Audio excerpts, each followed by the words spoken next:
Hi there. Today in this video, I'm going to share with you how to create your business email using cPanel. So to create business email, we have to go our cPanel dashboard. Look at that. I have already logged in my cPanel dashboard. This is my cPanel dashboard.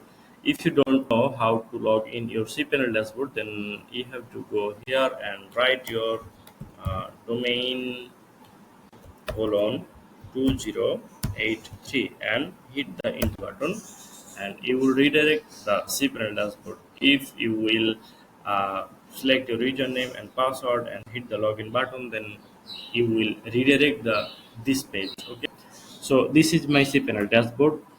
From here I will I want to show you how to create your business email.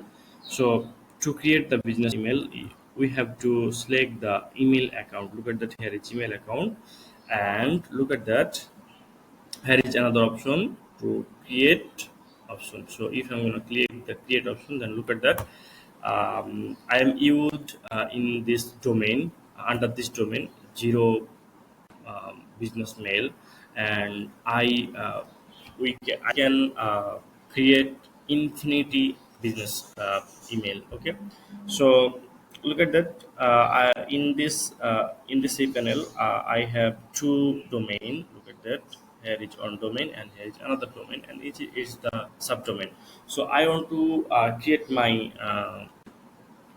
business mail under this come to learn with summer.com, this URL. Okay, so that's why I'm selecting this domain, and after that we have to write here. You know, uh, you want to create your business mail like info at the rate of your domain.com, or that's why here I want to write here support at the rate of my domain.com. Okay, and then we have to write a strong password. So I'm going to write my password here, 6.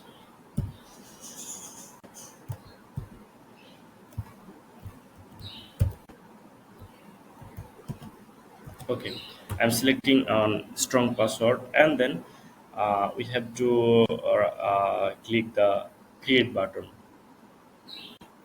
and finally look at that, we have already create a business mail, and look at that, here is a pop-up.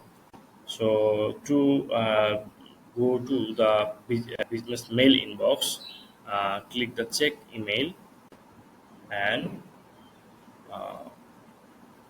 and here is we have to click open inbox when I log in, and click the open button, and finally we are redirecting our webmail inbox. Okay, so that's the thing actually, and look at that, here is an email information like SMTP code, or POP, or import. So that's the thing actually. So thank you so much for watching this video.